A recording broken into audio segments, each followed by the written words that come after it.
আমার সাথে আর বেশ কয়েকজন ছাত্রছাত্রী, যার উদ্দেশ্য ছিল উনি প্রায় মেধাবী ছাত্রছাত্রীদেরকে কিংবা সমাজের বিভিন্ন ক্ষেত্রে যারা বিতর্কে ভালো, বক্তৃতায় ভালো, লেখালেখিতে ভালো কিংবা খেলাধুলাতে ভালো, এই ধরনের ছাত্রছাত্রীদেরকে উনি উৎসাহিত করতেন।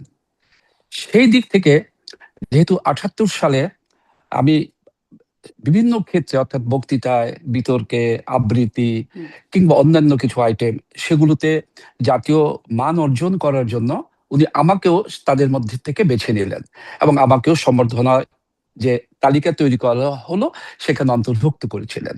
আমি গেলাম বঙ্গভবনে নির্ধারিত সময়ে, তরুণ একটা যুবক, ৭৮ সালের ঘটনা, বয়স কত হবে, ১৮-১৭ এরকম। চোখে দেখলাম তাকে, তার সাথে হাত মেলালাম এবং প্রায় ২ ঘন্টা বঙ্গভবনের দরবার হলে ওনার সাথে সময় ব্যয় করলাম।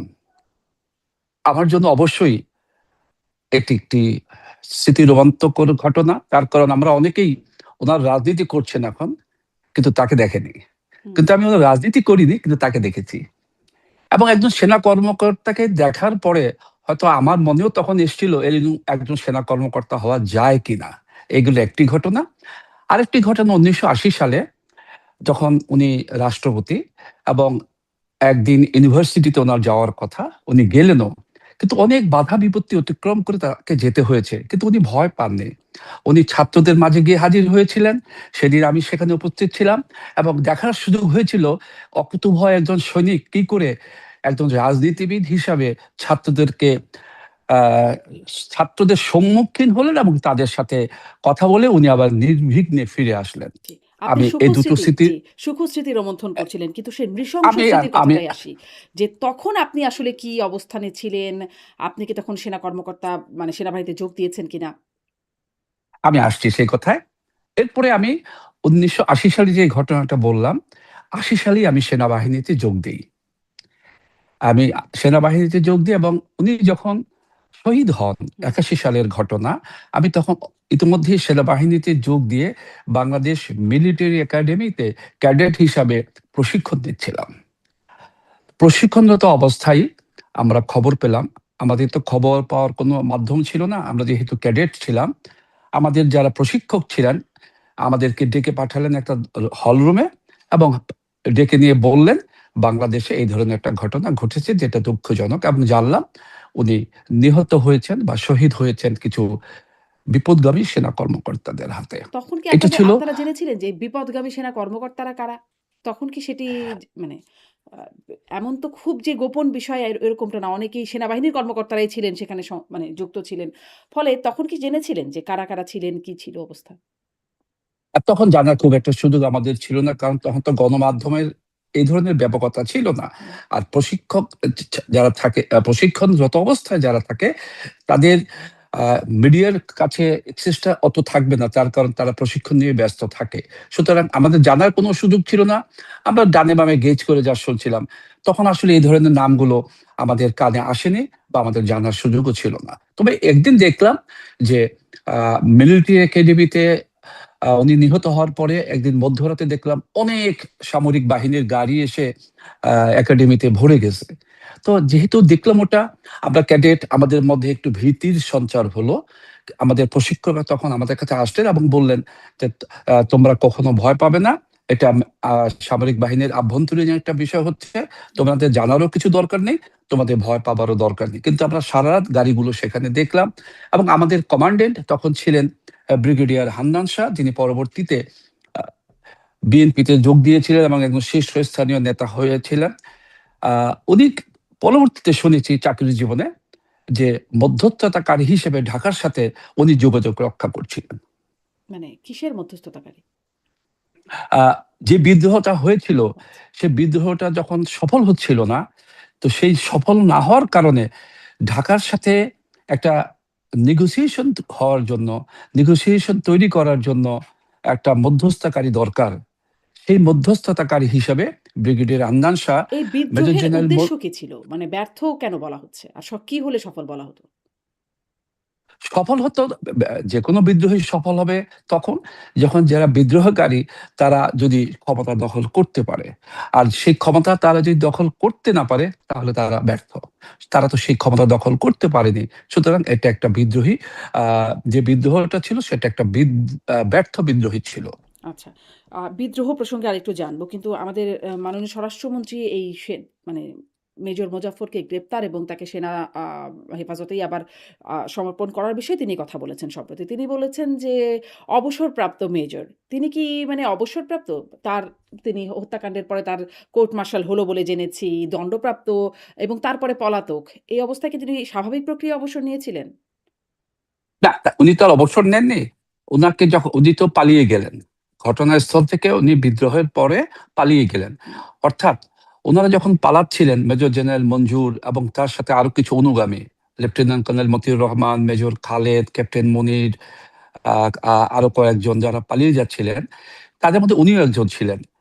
পালাওয়ার পথে ওনারা যখন খাগড়াছড়ির কাছাকাছি গুইমারা নামক একটি জায়গায় পৌঁছালেন, পৌঁছাবার পরে ওখানকার স্থানীয় যে ক্যাম্পগুলো আছে, সামরিক বাহিনীর ক্যাম্প, তাদের দ্বারা তারা বাধাগ্রস্ত হয়। বাধাগ্রস্ত হওয়ার পরে কর্নেল মতি এটাকে নিগোশিয়েট করার চেষ্টা করে এবং এক পর্যায়ে উনি গুলি করেন আহ ইসের উপর, যারা বাধা দেয় তাদের উপর। এটা দেখে সৈনিকরা পাল্টা গুলি করে এবং ঘটনাস্থলেই আহ, কর্নেল মতি এবং আরেকজন অফিসার নিহত হয়। ওই অবসরে জেনারেল মঞ্জুর উনি আহ স্থান ত্যাগ করে পালাবার চেষ্টা করেন তার পরিবার সহ। হুম। মেজর মুজফ্ফরও সেখানে ছিলেন, উনি ওখান থেকে পালিয়ে যান। এই যে মেজর মুজফ্ফর পালিয়ে গেলেন, ধরা পড়ার আগ পর্যন্ত ওনার আর কোনো হদিস ছিল না, সুতরাং উনি পলাতক ছিলেন। হুম। যেহেতু উনি তাহলে কি উনি ৪৫ বছর, অবসরপ্রাপ্ত না চাকুরিচ্যুত? কি তিনি? নাকি মানে তার উনি স্ট্যাটাস কি? বরখাস্ত। উনি বরখাস্ত। উনি বরখাস্ত আচ্ছা। বরখাস্ত তাহলে কি মানে আমাদের মাননীয় স্বরাষ্ট্রমন্ত্রী এটা কি তার স্লিপ অফ টাং নাকি মানে তিনি কেন তাকে অবসরপ্রাপ্ত বলছেন?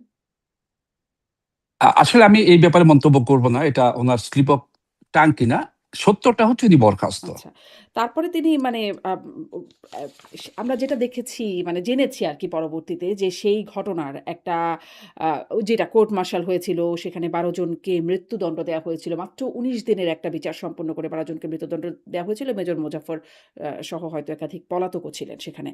আম আম আম স্বরাষ্ট্রমন্ত্রী বলছেন যে যেহেতু সেনা কর্মকর্তার বিচার সেনাবাহিনীর আ মানে আইন প্রযোজ্য হবে।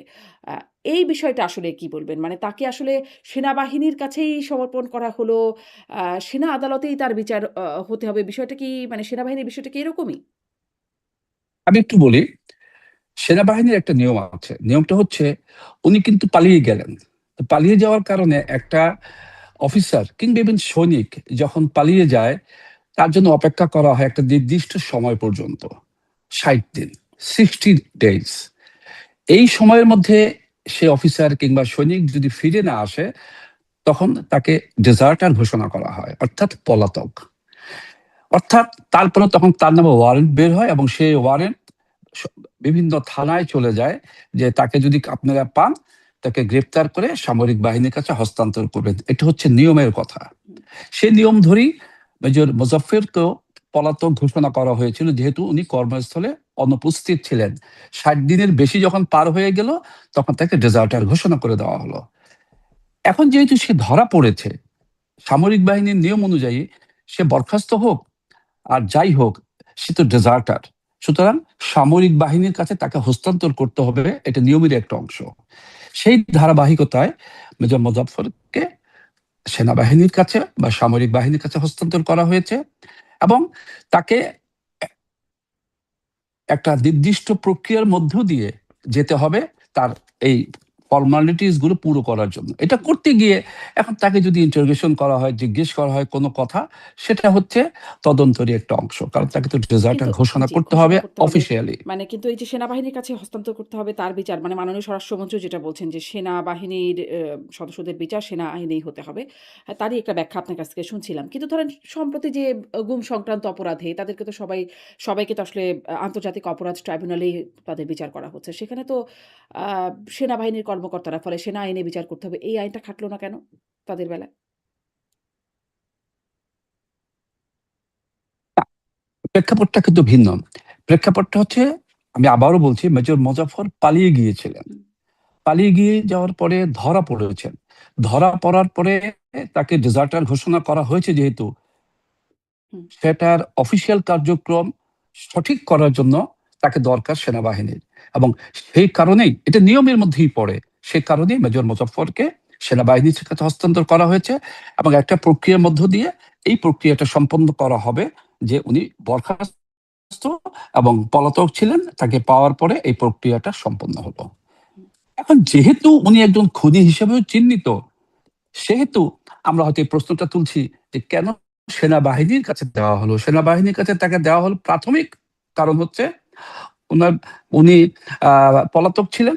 দ্বিতীয়ত, যখন নাকি ওই কার্যক্রম চলছিল, অর্থাৎ জেনারেল জিয়াউর রহমানের হত্যাকাণ্ডের পরে যে সামরিক আদালত গঠন করা হয়েছিল, সেখানে অনেকেরই বিচার হয়েছে এবং বিভিন্ন ধরনের সাজা হয়েছে। তার মধ্যে কিন্তু মেজর খালিদ এবং মেজর মোজাফফর এই দুজনও ছিলেন।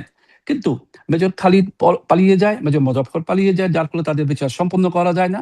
পরবর্তীতে জানা মতে, জ্ঞাত মতে 93 সালে মেজর খালিদ বিদেশে থাকা অবস্থায় ইন্তেকাল করেন, আর মেজর মোজাফফর গত 45 বছর পালিয়েছিলেন।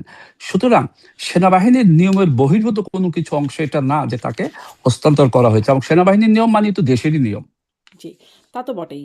আ মানে আমি এইজন্যই বুঝতে চাইছিলাম যে যারা এখন এই নতুন গুম সংক্রান্ত আইনে যারা আ তাদের ক্ষেত্রে কি কোনো ব্যত্যয় ঘটলো? নাকি তাদের ক্ষেত্রে বিষয়টা ঠিকই আছে? তাদেরও অনেকে পলাতক আছেন, মানে যাদের নামে ওয়ারেন্ট আছে তারা হ্যাঁ, পলাতক আছেন।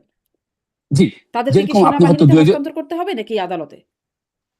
আর যদি আপনি পলাতকের কথা বলেন, যারা ইতিমধ্যেই কর্মরত অবস্থায় পালিয়ে দেশের বাইরে চলে গিয়েছেন, আমরা অনেকের নাম জানি, যেটা কোথায় আছে আমরা শোনা মতে হুম, জানি, কিন্তু নিশ্চিত না কোথায় আছে।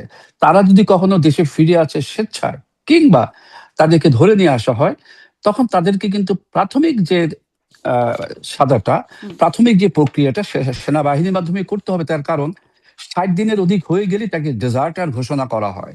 তাদের ডেজার্টার ইতিমধ্যেই ঘোষণা করা হয়েছে, এবং ফিরে আসতে তাদেরকে সেনাবাহিনীর নিয়মের মধ্য দিয়েই যেতে হবে। কিন্তু যারা অবসর নেয়ার পরে চলে গিয়েছেন, তাদের ক্ষেত্রে কিন্তু এটা প্রযোজ্য হবে না। তারা ফিরে আসতে তাদের দেশের প্রচলিত আইনের মাধ্যমে এটাকে সাজা দেওয়া হবে। জি। মাননীয় স্বরাষ্ট্রমন্ত্রী এও বলছেন যে মানে তাকে সেনা আইনে বিচার করা হবে এবং একই অপরাধের জন্য ২ আলাদাভাবে বিচার করার সুযোগ নাই, বা বাংলাদেশের প্রচলিত আইনের যেটি কথা বলছেন যে একই ব্যক্তিকে তার অপরাধের জন্য ২ বার বিচার করার সুযোগ নাই। কিন্তু যতটুকু আমাদের জানা বা পড়ি, আমরা যতটুকু পড়ে জানি, দেখে জানি, শুনে জানি যে এ এখানে তো মূলত জিয়া হত্যাকাণ্ডের কোনো বিচার হয় নাই। রাষ্ট্রপতি জিয়াউর রহমান তার হত্যাকাণ্ডের তো বিচার হয় নাই। বিচার হয়েছে সেনা বিদ্রোহের। তাই নয় কি? সঠিক। হ্যাঁ, তাহলে কেন রাষ্ট্রপতি জিয়াউর রহমানের হত্যাকাণ্ডের বিচার কেন, মানে তাকে বিচার্য কেন করা যাবে না? মানে সাধারণ এই আইনে? প্রশ্ন হুম, আপনার মতো একজন সাধারণ নাগরিক হিসেবে কিন্তু এই প্রশ্নটা আমিও করতে পারি। হ্যাঁ, তার কারণ আহ, জেনারেল জিয়া নিহত হওয়ার পরে কিংবা শহীদ হওয়ার পরে বিএনপি কিন্তু দুবার ক্ষমতায় এসছে। সুতরাং অন্য কোনো দল না করুক, তাদের নিজস্ব দল এই প্রক্রিয়াটা সম্পন্ন করতে পারত। 91 সালে যখন আহ, বেগম খালেদা জিয়া ক্ষমতায় আসলেন, উনি এসে কিন্তু প্রাথমিকভাবে জেনারেল জিয়া হত্যার একটা তদন্ত শুরু করেছিলেন। তখন একজন বা দুজন সামরিক অবসরপ্রাপ্ত অফিসারকে তদন্তের স্বার্থে গ্রেপ্তার বলি বা ডেকে নিয়ে কথা বলি, সেগুলো করা হয়েছিল। তারপরে কিন্তু আমরা তার অগ্রগতি আর দেখিনি। এরপর 2001 সালে তো বিএনপি আবার ক্ষমতায় এসেছিলেন, তখন আমরা আর দেখিনি যে এই তদন্ত নিয়ে কোনো অগ্রগতি কিংবা অগ্রসর হয়েছে। আপনার মতো আমার প্রশ্ন যে এটা তখন কেন হয়নি। হুম। আর হ্যাঁ, তখন কেন সেনাবাহিনীর হয়নি ক্ষেত্রে মানে যেটা একদমই বলছেন, ঠিক। আপনি যেটা সে- বলছেন যে তারপরে আরো মানে ৩ বার তিনি মানে ক্ষমতায় এসেছিলেন। ২.৫ বার বলা চলে। ১ বার খুব অল্প সময়ের জন্য। কিন্তু তিনি ক্ষমতায় এসেছেন বেগম জিয়া। তখন এটা হয় নাই। এখন আসলে কি হলো যে আ মানে গোয়েন্দা নজরদারিতে তিনি গ্রেপ্তার হলেন। সেটা কি আপনারা কিছু মানে বুঝতে পারেন? জনাব মোতাহার হোসেন? জি। শুনতে পাচ্ছেন? হ্যাঁ, পাচ্ছি বলবেন।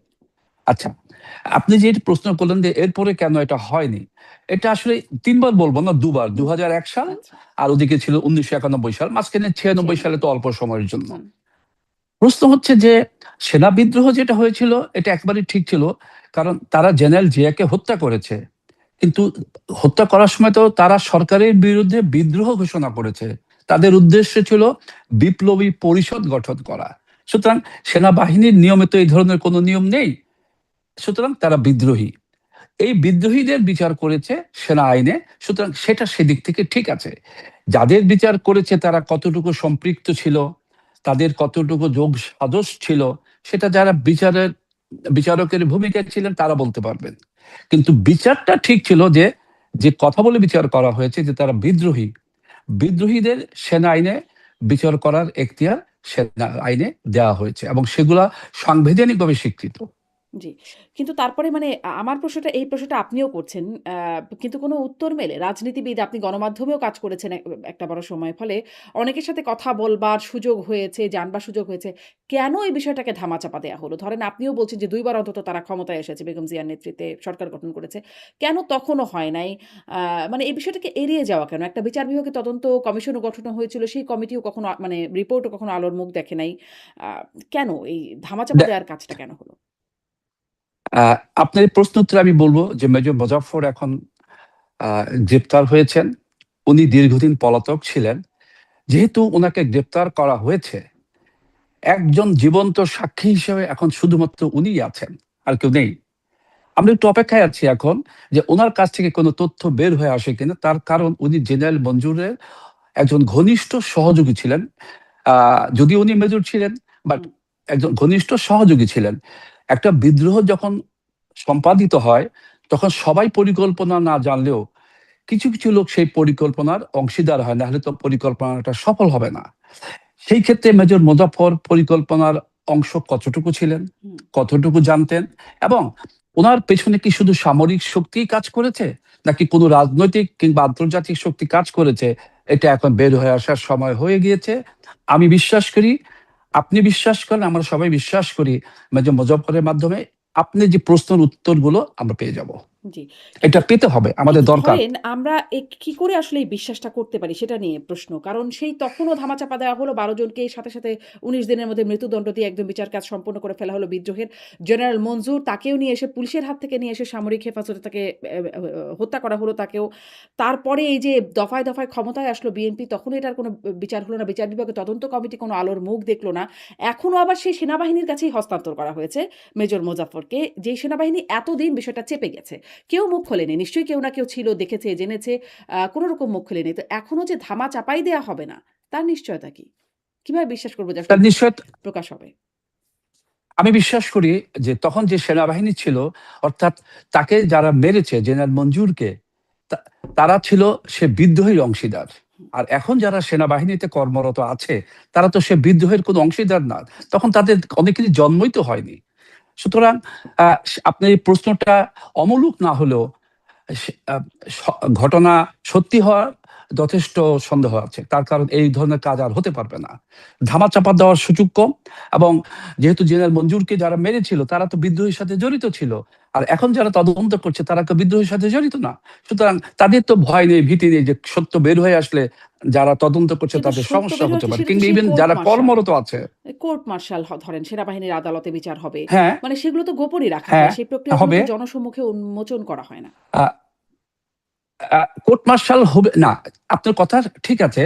কোর্ট মার্শালের মাধ্যমে তার বিচার যখন হবে, বিচারের মাধ্যমে তো একটা তথ্য বের হয়ে আসবে। কোর্ট মার্শালের হুবহু কি জিনিস হলো সেটা হয়তো বের হয়ে আসবে না, কিন্তু একটা তথ্য বের হয়ে আসবে। এই কারণে, কারণ তাকে যদি সে দোষী সাব্যস্ত হয়, দোষী সাব্যস্ত হওয়ার কারণে তাকে যদি কোনো সাজা দেওয়া হয়, কেন সাজা দেওয়া হলো এটা তো বর্তমান যুগে না বলার কোনো সুযোগ নাই।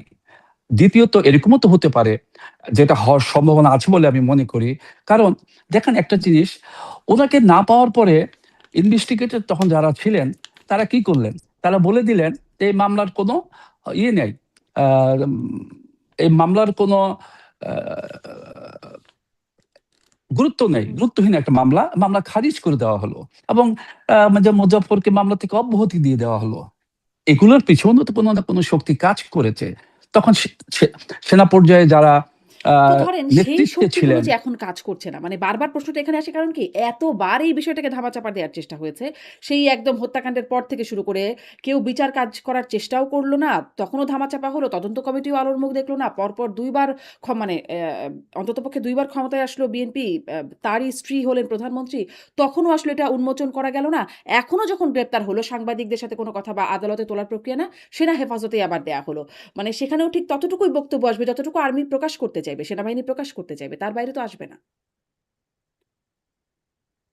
আপনি ঠিক বলেছেন, যেটা হয়নি 91 সালে বা 2001 সালে, সেটা কিন্তু এবার 2026 সালে এসে হয়েছে। অর্থাৎ যেহেতু যে দোষী কিংবা খুনি হিসাবে চিহ্নিত, সে গ্রেপ্তার হয়েছে, এবার কিন্তু এড়িয়ে যাওয়ার সুযোগ একেবারেই নাই। কারণ খুনি হিসেবে যারা চিহ্নিত ছিল, দোষী হিসেবে যারা চিহ্নিত ছিল, তারা কিন্তু ধরা পড়েনি। মেজর মোজাফফর ধরা পড়েছে, সে পালিয়েছিল।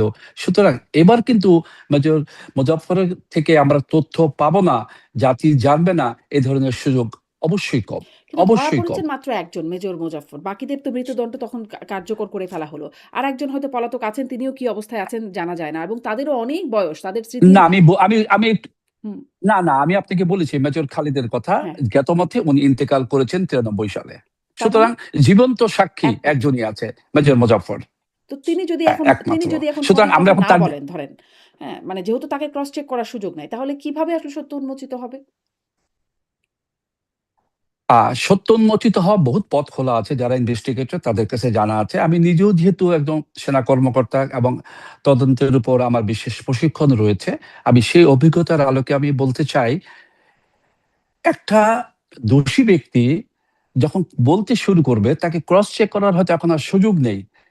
কিন্তু যে প্রক্রিয়ার মধ্য দিয়ে তাকে প্রশ্ন করা হবে, উত্তর নেওয়া হবে, এবং কিছু সিস্টেম আছে, আমি তার কাছ থেকে যতটুকু পাচ্ছি, তার কতটুকু সত্য কতটুকু সত্য না সেটা যাচাই করার কিছু পদ্ধতি আছে। সবকিছু করে অন্তত এটুকু বলতে পারি আমার বিশ্বাস থেকে, অভিজ্ঞতার আলোকে, যে এখান থেকে সত্য কিছুটা হলো আলোর মুখ দেখবে। জি। জাতি জানতে পারবে যে আসলে পেছনে কি ছিল। একটা কথা আমি আপনাকে বলি, দেখেন, আহ যখন একটা বিদ্রোহ হয়, তখন সেই সময় সেনা পর্যায়ে যারা নেতৃত্বে ছিলেন, তখন তো সেনার নেতৃত্বে ছিলেন জেনারেল এরশাদ, উনি ছিলেন সেনাবাহিনী প্রধান, এবং উনি ঢাকা থেকে এটাকে মনিটরিং করছিলেন। এবং ব্রিগেডিয়ার হান্নান শাহ যখন নাকি ইয়েটা করছিল, নেগোসিয়েশন করছিলেন, তখন কিন্তু ঢাকার সাথে এই নেগোসিয়েশনের যে পয়েন্টগুলো ছিল, 4টা পয়েন্ট, যে এদেরকে বিপ্লবী পরিষদ গঠন করতে হবে, দেশের সামরিক শাসন জারি করতে হবে, আহ, আহ, এবং আরো 2টা পয়েন্ট ছিল। এই যে কথাগুলো ছিল, সেই কথাগুলো কিন্তু ঢাকায় পাঠাচ্ছিল ব্রিগেডিয়ার হান্নান শাহ জেনারেল মঞ্জুরের পক্ষে মধ্যস্থতাকারী হিসেবে। হুম। এখন জেনারেল এরশাদ তো এরপরও অনেক দিন জীবিত ছিলেন, উনি ক্ষমতায় ছিলেন। বিএনপি ক্ষমতা থাকা অবস্থায় উনি যদিও জেলে ছিলেন, সেটা ছিল দুর্নীতির মামলায়, কিন্তু উনি জীবিত ছিলেন দুবার, 2001 সালেও, 1991 বিএনপির সালেও। সাথে জোট আমার করারও কাছে প্রক্রিয়া ছিল, জোটে বিএনপির সাথে। হুম। আমার কাছে মনে হয় একটা রাজনৈতিক নেত্রী কিংবা নেতা কিন্তু সবসময় একক সিদ্ধান্তে চলে না, বা চলার সুযোগ থাকে না। তার সাথে তো সহযোগীরাও থাকে। এখন সেই সময়কার নেত্রী কতটুকু উপদেশ পেয়েছিলেন, কি পেয়েছিলেন, সেটা তো আর জানার অবকাশ আমার নেই, যেহেতু আমি রাজনীতিও করি না। আমি তখন একজন সেনা কর্মকর্তা ছিলাম। কিন্তু সেখানে যদি কোনো দূরত্ব হয়ে থাকে, কোনো গ্যাপ থেকে থাকে, আমি বিশ্বাস করি বর্তমান প্রধানমন্ত্রীর নেতৃত্বে জাতির জানার অধিকার আছে বিধায় হুম। সেই সত্যটুকু এবার অন্তত বের হয়ে আসবে। জি। মানে কেন রাষ্ট্রপতির তখন হত্যা, জানলে- দেশের ১ নম্বর ব্যক্তি কা- রাষ্ট্রপতি, তার হত্যা মানে তদন্ত প্রমাণ সেটা জানার অধিকার আমাদের সবার আছে। কিন্তু আমরা সেটি সবার জানলাম আছে। না। মানে এবং উনি ভালো লোক ছিলেন নাকি উনি মন্দ লোক ছিলেন, আমি কিন্তু সেই বিচারে যাব না। হুম, উনি দেশের একজন সাধারণ নাগরিকও তো বটে। তা তো বটেই। তারপরে উনি দেশের রাষ্ট্রপ্রধান। একটা রাষ্ট্রপ্রধানকে একটা সামরিক অফিসার গিয়ে গুলি করে মেরে ফেলবে, আমি অন্তত একজন সাবেক সেনা কর্মকর্তা হিসেবে কোনোভাবেই এটা মেনে নিতে পারি না। মানে রাষ্ট্র ক্ষমতায় থেকেও স্বামী হত্যার বিচার হওয়া যায় নাই। কিন্তু পিতা হত্যার বিচার এখন আদায় করা যায় কিনা সেটি একটা দেখবার বিষয়। কিন্তু আপনার কি মনে হয় আসলে সরকার এটা কি যথেষ্ট গুরুত্ব দিচ্ছে? স্বরাষ্ট্রমন্ত্রীর যে বক্তব্য শোনা যাচ্ছে, আ তাতে কি মনে হচ্ছে সরকার আসলে যথেষ্ট গুরুত্ব দিচ্ছে এই সত্য উদ্ঘাটনে? সরকার আমি আমি বিশ্বাস করি যে যেহেতু তদন্ত মধ্যে দিয়ে প্রক্রিয়াটা যাচ্ছে, এই জন্য হয়তো সরকার যে খুব বেশি কিছু বলছেন তা না। স্বরাষ্ট্রমন্ত্রী শুধু বলেছেন যে সেনাবাহিনীর কাছে হস্তান্তর করা হয়েছে, আমরা দেখছি, অপেক্ষা করছি কি বের হয়ে আসে। কিন্তু আমি বিশ্বাস করি ভিতরে ভিতরে অবশ্যই একটা মনিটরিং চলছে, চলার কথা। এবং জাতি যেন অন্ধকারে না থাকে, আমি আপনার মাধ্যমে বলতে চাই যে কিছু কিছু তথ্য যেটা জানাবার মতো, যেটা জানাবার মতো সেটা জাতিকে জানানো উচিত, যেন আমরাও আশ্বস্ত হই একটা সত্যি প্রক্রিয়ার মধ্য দিয়ে তদন্তটা চলছে। তদন্তের কিন্তু স্বার্থে আমার অনেক কিছু ওইখানেই হয়তো খুব এখন বলবে প্রশ্নটা না। জাগে। ওইখানেই খুব প্রশ্নটা জাগে যখন স্বরাষ্ট্রমন্ত্রী বলেন একই অপরাধে ভিন্ন, ভিন্ন আদালতে ভিন্নভাবে বিচার করার সুযোগ নাই। তখন মনে হয় যে তাহলে জিয়া হত্যাকাণ্ডটাকে কি অপরাধ হিসেবে দেখা হচ্ছে না? মানে বিদ্রোহের অপরাধে তাকে বিচার করা হয়েছে। এই কথাটা প্রসঙ্গে যখন বলছেন তখন কি মনে হচ্ছে যে জিয়া হত্যাকাণ্ডের বিচার কি আবারও এড়িয়ে যাওয়ার একটা জায়গা আ ভাবার সুযোগ আছে কিনা এরকম? আচ্ছা, আপনার প্রশ্ন উত্তরে বলি, যেহেতু বলা হচ্ছে যে একই অপরাধে দুবার বিচার হবে না। যদি মেজর মুজাফফর, যেহেতু আমরা জানি উনি খুনি হিসেবে চিহ্নিত, এটা আমরা ইতিমধ্যেই জানি। হুম। সুতরাং সেনাবাহিনীর প্রক্রিয়ার মধ্যে দিয়েও যদি তার বিচার কার্য সম্পন্ন হয় এবং সেখানে বিচারের যে সাজাটা হবে সেটা আমরা জানি না। সেই সাজাটাও যদি হয়ে যায়, তাহলে কি দ্বিতীয়বারের মতো বিচারের আর কোনো দরকার আছে? হুম। কিন্তু ধরেন তার যে বিচার হয়েছিল সেখানে তো তিনি মৃত্যুদণ্ডপ্রাপ্ত ছিলেন না। ছিলেন কি? তার যে বিচার হয়েছিল তখন তো উনি পলাতক ছিলেন। হ্যাঁ। কিন্তু রায় উনি তো সেখানে হয়েছিল। রায় হয়েছিল, সেখানে তার রায়ের উনি অংশীদারি ছিলেন না। আপনি প্রশ্ন করতে পারেন যে রায় তো তার বিরুদ্ধে যায়নি।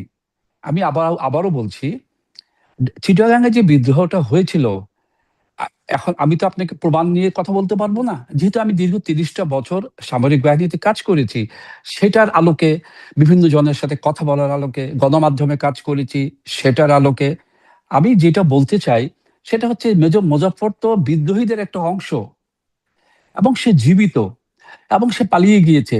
বিদ্রোহের বিচারের সাথে যারা জড়িত ছিল, অর্থাৎ যাদেরকে দিয়ে বিচার কাজ সম্পন্ন করা হয়েছে, তারাও যে প্রভাবান্বিত হয়নি, এটিই বা বুঝি কি করে? সে প্রভাবান্বিত হওয়ার কারণেই হয়তো উনার কিছু হয়নি। কিন্তু এখন যেহেতু উনি ধরা পড়েছেন, এখন প্রভাবান্বিত হওয়ার সুযোগ কম। আমি সে বিশ্বাস থেকেই মনে করি এবার মেজর মুজাফফরের নিষ্কৃতি পাওয়ার সুযোগ বলতে গেলেই নেই। সত্য বের হবেই এবার। হুম। মানে ধরেন এর আগেও আপনার সাথে সম্ভবত আপনার সাথে এই প্রসঙ্গে কথা হয়েছে যে ১-১১ র যারা অপরাধী হিসেবে চিহ্নিত হচ্ছেন, সাবেক সেনা কর্মকর্তারা, শীর্ষস্থানীয় সেনা কর্মকর্তারা যারা গ্রেপ্তার হয়েছেন, তারাও অন্যান্য বিভিন্ন মামলায় গ্রেপ্তার হয়ে আছেন। ১-১১ র সাথে সম্পৃক্ত যেই অপরাধগুলো বা তারেক রহমানকে খোদ নির্যাতন করবার যে অপরাধ, এটি নিঃসন্দেহে একটি অপরাধ হবার কথা। কিন্তু সেই মামলায় তারা গ্রেপ্তার না। তারা অন্যান্য মামলায় গ্রেপ্তার হয়েছেন। মেজর এই যে মোজাফফর যার কথা বলছি, তিনিও বিদ্রোহের মামলায় বা মামলা তো না, কোর্ট মার্শালে তার সাথে সেই বিচার হয়েছে। আ ফলে ভিন্ন, ভিন্ন দিক থেকে এঁকে বেঁকে এসে আসলে মানে ঠিক জায়গাটায় ক্লিক করা হচ্ছে না। বিষয়টা কি এরকম দেখা যাচ্ছে আ কিনা? আন না। ১-১১ র প্রেক্ষাপট আর হুম, জেনারেল জিয়ার হত্যাকাণ্ড ২ টা ২ প্রেক্ষাপট। তা তো বটেই। ১-১১ ১-১১ র প্রেক্ষাপট কিন্তু আ বিদ্রোহ ঘোষণা করে। বিদ্রোহী হয়নি কেউ। হুম, হুম, কেউ মার্শালও জারি করার জন্য বিদ্রোহ করেনি। সামরিক দেশে জরুরি অবস্থা ঘোষণা হয়েছিল, এটা করেছিলেন রাষ্ট্রপ্রধান। তদানীন্তন রাষ্ট্রপ্রধান আ জনাব ইয়াজউদ্দিন আহমেদ। সুতরাং সেটা ছিল আ সাংবিধানিকভাবে বৈধ। কিন্তু আমরা হয়তো প্রক্রিয়াটাকে কি হয়েছিল, নেপথ্যে কি ছিল সেটা বের করেছি এখন। আর জেনারেল জিয়াকে যে হত্যাকাণ্ডটা করা হয়েছে, সেটা তো কোনোভাবেই বৈধ নয়। সেনাবাহিনীর কিছু বিপথগামী অফিসার, তারা বিদ্রোহ করেছে, রাষ্ট্রপ্রধানকে হত্যা করেছে। সুতরাং আসলে এটার সাথে ওটা মেলাবো না। কিন্তু দুটোই ভালো কাজ না। হুম। সবচেয়ে নিন্দনীয় কাজ হচ্ছে একজন রাষ্ট্রপ্রধানকে গুলি করে হত্যা করা। এটার বিচার হতে হবে, এবং আমি বিশ্বাস করি হবে। তবে একটা প্রশ্ন হতে পারে এখন, এই মেজর মুজাফফর গত ৪৫ বছর দেশে আসেননি, কিংবা এসেছেন কিনা? আসলে কিভাবে আসলেন? উনি কোথায় ছিলেন? কিভাবে থাকতেন? যতটুকু শুনেছি, জেনেছি, খবর পেয়েছি যে উনি ৯৬ সাল বা ৯৭ সাল পর্যন্ত দেশের বাইরেই ছিলেন। ৯৮ সাল থেকে উনি দেশে আসেন, থাকতে শুরু করেন, এবং আজ অবধি উনি দেশে ছিলেন। প্রশ্নটা হচ্ছে, যদি উনি ৯৮ সালে আ দে দেশে ফিরে আসেন, ৯৮ সাল থেকে ২০০১ সাল পর্যন্ত একটা সরকার ছিল। যদি সেই সরকারের ছত্রছায়া উনি পেয়ে থাকেন, ঠিক আছে। ২০০১ সাল থেকে তো ২০০৬ সাল পর্যন্ত আবার অন্য একটি সরকার ক্ষমতায় ছিল, যেটা ছিল জেনারেল জিয়ারেরই গঠনকৃত দল। সেই সময়টায় উনি কি করে দেশে থাকেন, সেই সময়টায় আপনার গোয়েন্দা সংস্থাগুলো কি করেছে, এগুলো একটু দেখা দরকার বলে আমি বেশ মনে করি। এগুলা মনে এই জন্য করি, ভবিষ্যতের জন্য যেন এগুলো শিক্ষা হয়ে থাকে। এরপরে আবার যখন 2026 সালে ফেব্রুয়ারিতে বর্তমান সরকার ক্ষমতায় আসলেন, তো মেজর মোজাফফরের তো বোঝা উচিত যে অন্তত সেটা, যে এই সরকার আবার যদি তাকে খোঁজ করে, এখন তাকে খোঁজ করবে না এই ধরনের আশ্বাস উনি পেয়েছিলেন। কারণ 2001 সাল থেকে তো 2006 সাল পর্যন্ত উনি দেশে ছিলেন জানা জানা মতে। তাহলে 2026 সালে এসে হয়তো উনি ওই ধারণা থেকেই দেশে থেকে গিয়েছেন। কিন্তু বিচারের বাণী তো নীরবে নিভৃতে কাঁদে। বিচার হয়তো তার পক্ষে আর যায়নি কোনো কিছুই, এবং উনি ধরা পড়েছেন। এই তথ্যগুলো, এই যে প্রশ্নগুলো করলাম, এগুলো কিন্তু এখন বের হয়ে আসার সময় হয়েছে। আমি বিশ্বাস করি এগুলো বের হয়ে আসলে এর পিছনে কোনো আন্তর্জাতিক শক্তি তো পরের কথা, রাজনৈতিক আভ্যন্তরীণ কোনো শক্তি কাজ করেছে কিনা সেটা অন্তত জাতি জানতে পারবে। জি। যেই বিশ্লেষণগুলো এর মধ্যে আপনিও নিশ্চয়ই শুনেছেন, গণমাধ্যমে অনেক কথা হচ্ছে এটা নিয়ে। মানে অনেক বিশ্লেষকরাই বলছেন, সাবেক সেনা কর্মকর্তা থেকে শুরু করে যারা বিশ্লেষণ করছেন, বলছেন অনেকেই যে এই হত্যাকাণ্ডের সাথে তৎকালীন সেনাপ্রধান জেনারেল এরশাদ তিনি জড়িত। তার সম্পৃক্ততার কথা, পরবর্তীতে আওয়ামী লীগের মানে আওয়ামী লীগের সম্পৃক্ততার কথাও কেউ বলছে। আবার ভারতীয় গোয়েন্দা সংস্থা রয়ের নাম উচ্চারিত হচ্ছে। এগুলো নিয়ে আপনার কি মন্তব্য? মানে এই বিশ্লেষণগুলো নিয়ে? আসলে কি, আপনার মতে কিন্তু আমিও, আপনি যেরকম আপনিও তো একজন গণমাধ্যম কর্মী, আপনিও দীর্ঘদিন ধরে কাজ করছেন, আপনিও বিভিন্ন সময় বিভিন্ন লোকের সাথে যোগসূত্রের কারণে অনেক কিছু জেনেছেন। আর আমি গণমাধ্যমে কাজ করেছি, একই সাথে সেনাবাহিনীতে কাজ করেছি। আমার দুটার সম্মিলনে যে কথাটা বলবো, তৎকালীন সেনাপ্রধান জেনারেল এরশাদের একটা সম্পৃক্ততার কথা, সেটা আমি যখন ক্যাডেট হিসেবে একাডেমিতে ছিলাম হয়তো বুঝতাম কম, শুনেছি। তারপরে সেনাবাহিনীতে চাকরি শুরু করলাম, দীর্ঘ 30 বছর শুনেছি। কিন্তু কাউকে হত্যাকারী বলতে হলে তার বিরুদ্ধে তো অপরাধ অপবাদ আনতে হবে, চার্জ গঠন করতে হবে, তদন্ত করতে হবে। আমি তো সেটাই বললাম, সেই প্রক্রিয়াটা 91 সালে কিংবা 2001 সালে করার দরকার ছিল বলে আমি মনে করি। যার কারণে এখন আমি নিশ্চিতভাবে বলতে পারছি না যে উনি হত্যাকারী ছিলেন। হুম। আসলে উনি তো হত্যাকারী ছিলেন না, এটা সত্য কথা, কারণ উনি ছিলেন ঢাকায়, ঘটনাস্থলে ছিলেন না।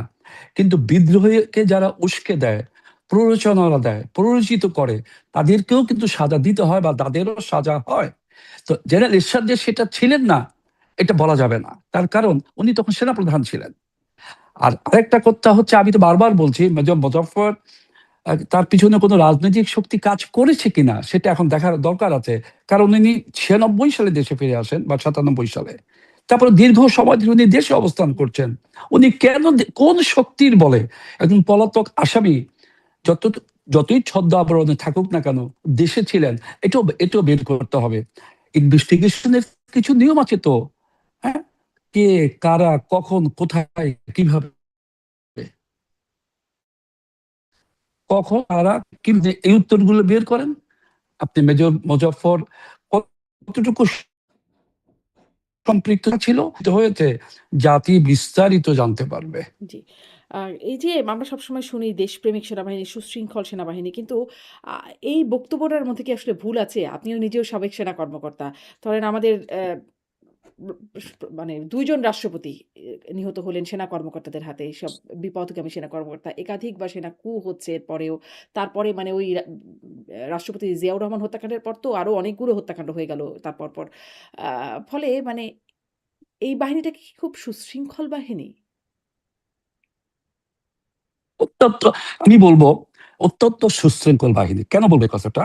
কারণ হচ্ছে আমি নিজে কিন্তু দেশে না, আমি বিদেশে ৩ বছর কাজ করেছি জাতিসংঘ শান্তিরক্ষী বাহিনীতে, এবং বাংলাদেশ সেনাবাহিনী জাতিসংঘ শান্তিরক্ষী বাহিনীতে কন্ট্রিবিউটিং কান্ট্রি হিসেবে ১ নম্বর থাকে। হুম। এবং এমনও সময় গিয়েছে যে জাতিসংঘ বাংলাদেশের কাছে আরো সৈনিক চেয়েছে, আমরা দিতে পারিনি। এটার একটাই কারণ, বাংলাদেশ অত্যন্ত সুশৃঙ্খল একটা বাহিনী, সেনাবাহিনী বা সশস্ত্র বাহিনী। হুম। যা এরকম দেশের বাইরে প্রত্যেকটি সুশৃঙ্খল, না, দেশের বাইরে না, না, না, সুশৃঙ্খল, আমি আমি দেশের ভেতরে ঠিক না? না, না, না, না, না, আমি আপনার উত্তর দিচ্ছি। বাহিনীতে পথগামী এবং বিপদগামী এটা সবসময় থাকবে। সংখ্যার আলেখ্যে সংখ্যার আলেখ্যে বিপদগামী সংখ্যাটা অত্যন্ত কম। কিন্তু বিপদগামী যারা হয় তাদেরকে ধরারও তো একটা সুযোগ আছে, আমাদের কিছু গোয়েন্দা সংস্থা আছে। তো সেখানে তাদের ব্যর্থতা আছে কিংবা ছিল কিনা সেটাও খতিয়ে দেখা দরকার। তবে যতটুকু জানি, জেনারেল জিয়া যখন চিটাগাং যখন গিয়েছিলেন, তখন গোয়েন্দা সংস্থা তাকে কিন্তু, সুতরাং গোয়েন্দা সংস্থা কোন প্রেক্ষাপটে না করেছিল সেটাও একটু খতিয়ে দেখা দরকার। তাদের কাছে কি তথ্য ছিল সেটাও খতিয়ে দেখা দরকার। সুতরাং আমাদের একেবারেই বলা যাবে না যে আমরা সুশৃঙ্খল সেনাবাহিনী না, কিন্তু কিছু মুষ্টিমেয় লোক, হাতে গোনা কিছু, যারা বিপদগামী হয়ে কারো কারো প্ররোচনা হয়তো এই কাজটা করেছে, সেই নিরিখে কিন্তু সেনাবাহিনীকে সুশৃঙ্খল নিশ্চয়ই, না বলার কোনো সুযোগ নেই। নিশ্চয়ই, নিশ্চয়ই। দুজন রাষ্ট্রপতিকে যারা খুন করেছে, হত্যা করেছে, তাদের সংখ্যা কয়জন জি। আপনি একটু দেখেন। কিন্তু এবং ঘটনাক্রমে বিচারের সবাই মাধ্যমে যখন সেনাবাহিনীর বেরো, সদস্য। আবার ধরেন সম্প্রতি জি জি জি গুমের যে অভিযোগ হচ্ছে সেখানেও সেনাবাহিনীরই সম্পৃক্ত। তারা বিভিন্ন জায়গায় চাকরিরত অবস্থায় ছিলেন। তাদেরও সেভাবেই বিচার হচ্ছে। মানে বাহিনী হিসেবে সবচেয়ে সুশৃঙ্খল যে বাহিনী, তাদের বিপথগামিতার মানে সংখ্যাও সবচেয়ে বেশি। ফলে এই প্রশ্নটা করলাম। গুমের ক্ষেত্রে আমি একটু অন্যদিকে যাব। গুম যখন হয়েছে সেখানে কিন্তু সরকারের ইন্ধন ছিল, এটা প্রতিষ্ঠিত। সুতরাং যেখানে সরকারের ইন্ধন থাকে সেখানে বাহিনীর যারা সদস্য থাকে, আমি বিশ্বাস করি তাদের অস্বীকার করার সুযোগ ছিল। কারণ এই যখন নাকি বলা হয়েছে গুম করো, এটা একটা আনলফুল কমান্ড। সেনা আইনে বলা আছে অবজ্ঞা করতে পারি, কিন্তু হয়তো বা তখন তারা চিন্তা করেছে, এটা আমি যদি অবজ্ঞা করি, আমি তো জেনে গিয়েছি যেটা করতে হবে, তখন আমাকে না আবার গুম করে ফেলে। হয়তো মনের ভিতরে এটাও কাজ করেছে। সুতরাং আসলে অনেক সময় ঘটনার প্রেক্ষাপটে ইচ্ছে না থাকলেও অনেক সিদ্ধান্ত মানুষকে নিতে হয় যেটা তার বিরুদ্ধেই যায়, অর্থাৎ হুম। তার মনের বিরুদ্ধে। খুন করেছে তারা সেটা করেছে কিনা যেহেতু আমি জানি না, বাট আমার ধারণা হয়তো এরকমটা হতে পারে। কিন্তু যারা খুন করেছে তারা কিন্তু একেবারে আহ, কেন খুন করেছে এটা এখন বের হয়ে আসবে মুজফ্ফরের এর তদন্তের মাধ্যমে। কিন্তু ওইটা দিয়ে কিন্তু একটা বাহিনীকে বিচার করার কোনো সুযোগ নেই যে এই বাহিনী, সশস্ত্র বাহিনীরা কি সুশৃঙ্খল নাকি তাদের শৃঙ্খলাজনিত কোনো সমস্যা আছে। আমি বিশ্বাস করি বাংলাদেশ সেনাবাহিনী যারা সুশৃঙ্খল তারা সবসময় সুশৃঙ্খল থাকে। কিন্তু ঘটনার পরিপ্রেক্ষিতে হয়তো আপনার এই প্রশ্নটা। জি, নিশ্চয়ই। অনেক ধন্যবাদ লেফটেন্যান্ট কর্নেল মীর মোতাহার হাসান আপনাকে যুক্ত হবার জন্য। নিশ্চয়ই এইটা আমাদের একটা বড় জায়গা যে এতদিন যেটা বার ধামাচাপা পড়ে গেছে বাংলাদেশের রাষ্ট্রপতি হত্যাকাণ্ড, সেটি এখন যদি কিছুটা আলোর মুখ দেখে, আমরা যদি জানতে পারি যে বিষয়টা আসলে কি হলো। আমি শুধু আপনার মাধ্যমে একটা কথা বলতে চাই সামারি করার জন্য।